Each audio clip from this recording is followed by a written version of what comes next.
రేవంత్ రెడ్డి గారు, ఏం జరుగుతుందండి తెలంగాణలో? శైలజ అని ఒక గిరిజన అమ్మాయి, గురుకుల స్కూల్లో చదువుకునే అమ్మాయి, ఆమె చనిపోతే ఎందుకు సార్ మీరు రెస్పాండ్ అవ్వలేదు? మీరు చాలా డేస్ నుంచి, మొన్నటి నుంచి కాన్ఫరెన్స్ పెడుతున్నారు కదా, ప్రెస్ కాన్ఫరెన్స్, మీడియాని అడ్రస్ చేస్తున్నారు. ఆ అమ్మాయి గురించి ఎందుకు మాట్లాడలేదు సార్ మీరు? గిరిజన స్కూల్స్లో, గురుకుల స్కూల్స్లో ఇంత ఇబ్బంది పడుతున్న వాళ్ళ గురించి, ఫుడ్ పాయిజన్ అయిన వాళ్ళ గురించి, డాటా గురించి ఎందుకు మాట్లాడట్లేదు మీరు? అంటే మీరు మాట్లాడొద్దు అనుకున్నారా? Just because she belongs to tribal community, అందుకే మీరు మాట్లాడొద్దు అనుకున్నారా? చెప్పండి sir. You doesn't want to talk on this. ఎంతసేపు కేసీఆర్ గారిని, కేటీఆర్ గారిని, కిషన్ రెడ్డి గారిని, బీఆర్ఎస్, బీజేపీ, ఎక్కడో ఉన్న అదాని గారిని విమర్శించడం కాదు. First focus on the governance, first focus on the development of the state. వాళ్ళు ఓట్లేస్తే మీరు గెలవలేదు, మేము ఓట్లేస్తే మీరు గెలిచినారు. అర్థమవుతుందా? మీరు అది గుర్తుపెట్టుకోండి సార్. మీకు ఓట్లు అడగడానికి, మీకు ఓట్లు వేయడానికి దానికి మాత్రమే మేము పనికొస్తామా? ఇప్పుడు పనికిరామా మేము? మాకు వచ్చి మాట్లాడడం తెలియదా మీకు? మీ మినిస్టర్స్ ఏం చేస్తున్నారు సార్? కొండా సురేఖ గారు, ఏంటి మేడం మీరు మాట్లాడేది? ఆ అమ్మాయి ఏంటి ఇంటి నుంచి బాక్స్ తీసుకొని వస్తే అది తిని ఫుడ్ పాయిజన్ అయి చనిపోయిందా? వాళ్ళ ఇంట్లో బీర్లు, బిర్యానీలు పెట్టకపోతుండొచ్చు మేడం, అలాంటివి ఉండవేమో, కానీ వాళ్ళ ఇంట్లో హైజీన్ ఫుడ్ తింటారు. అన్నెసెసరీ థింగ్స్ గురించి మీడియాలో అడ్రస్ చేసి ఫేమస్ అవ్వడం కాదు. మీరు ఫస్ట్ ఇట్లాంటి వాటి గురించి మాట్లాడండి. మీరు మీ వర్క్ మర్చిపోయి ఏదేదో మాట్లాడుతున్నారు మీడియాస్లలో కూడా, నేను చాలా అబ్జర్వ్ చేస్తున్నా. అండ్ సీతక్క గారు, ఎంతసేపు మీరు రేవంత్ అన్న డప్పు కొట్టడం కాదు, మా అన్న అది చేస్తాడు, మిమ్మల్ని మహాలక్ష్ములు చేస్తాడని కాదు. ముందు మేము బతుకుండేలాగా ఏదైనా చెయ్యండి. మేము బ్రతకాలంటే ఏదైనా చెయ్యండి. And chief minister Revanth Reddy గారు, I would like to remind you one thing.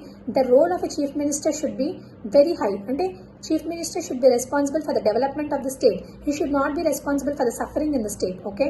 మీరు సఫరింగే కాదు, you are being responsible for the deaths. ఏవైతే డెత్స్ జరుగుతున్నాయో మోస్ట్ మీ వల్లనే జరుగుతున్నాయి sir. Today your government is responsible for this. మీరే కనుక, మీ గవర్నమెంటే కనుక సరిగ్గా ఫంక్షన్ చేసి ఉంటే ఈరోజు ఆ పిల్లలు ఎందుకు చనిపోతాయి సార్? 1 yearలో ఇంతమంది పిల్లలు చనిపోతారు. పిల్లల మీద ఏంది సార్ అవినీతి? చదువుకునే విద్య దగ్గర ఎందుకు మీ అవినీతి? వేరే దగ్గర చూసుకోండి మీ అవినీతి ఏమన్నా ఉంటే. వీళ్ళ దగ్గర ఎందుకు చూసుకుంటున్నారు? జస్ట్ బికాస్ మీరు నాకు అర్థమవుతుంది సార్, నాకే కాదు అందరికి అర్థమవుతుంది, మీరు ఒక తరాన్ని మీరు అణిచివేద్దాం అనుకుంటున్నారు సార్. ఇక్కడ ఇట్స్ క్లియర్లీ విజిబుల్ దట్ మీరు ఒక తరాన్ని అణిచివేద్దాం అనుకుంటున్నారు. ఈ గిరిజనులు ఎక్కడ బాగుపడతారో, వీళ్ళు బాగుపడితే మళ్ళీ వీళ్ళు డెవలప్ అయితే చాలా కష్టం రా బాబు అని అనుకుంటున్నట్టున్నారు మీరు. That is the reason you are not showcasing any kind of interest on us. I'm right or wrong sir? గిరిజన శాఖ మంత్రి మీరే, విద్యాశాఖ మంత్రి మీరే, హోంశాఖ మంత్రి మీరే, చీఫ్ మినిస్టర్ మీరే, ఇన్ని మంత్రిత్వ శాఖలు మీతోనే పెట్టుకున్నారు. అట్లాంటప్పుడు you are responsible for all these things, right? Just you are responsible. మీరే ఇంద్రమ్మ పాలన మభ్య పెట్టి ఓట్లు వేయించుకొని ఈరోజు మమ్మల్ని ఇంత సఫర్ చేస్తున్నారు sir. And Rahul Gandhi ji, sir आप कहाँ पे हो सर? आपने बोला था कि you promise that you will be giving Indiramma के राज्य तेलंगाना में. क्या यही है सर इंद्रम्मा का राज्य? Sir this is not Indiramma राज्य, इट्स रेवंत रेड्डी का राज्य है यहाँ पे. You doesn't know how much people are suffering in the state of Telangana. छोटे बच्चे sir, they are the future of Telangana, they are young generation. Revanth Reddy garu, నేను మళ్ళీ చెప్తున్నానండి మీకు, తెలంగాణ మొత్తం నా గిరిజన బిడ్డలే ఉన్నారు. మీరు అది గుర్తుపెట్టుకుంటే చాలా మంచిది. ఆదిలాబాద్, కరీంనగర్, ఖమ్మం, వరంగల్, వీళ్ళందరూ నా గిరిజన బిడ్డలే ఉన్నారు.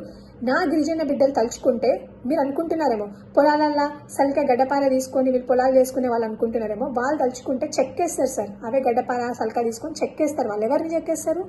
ఏ లీడర్లనన్నా చెక్కేస్తారు. You doesn't know about them sir.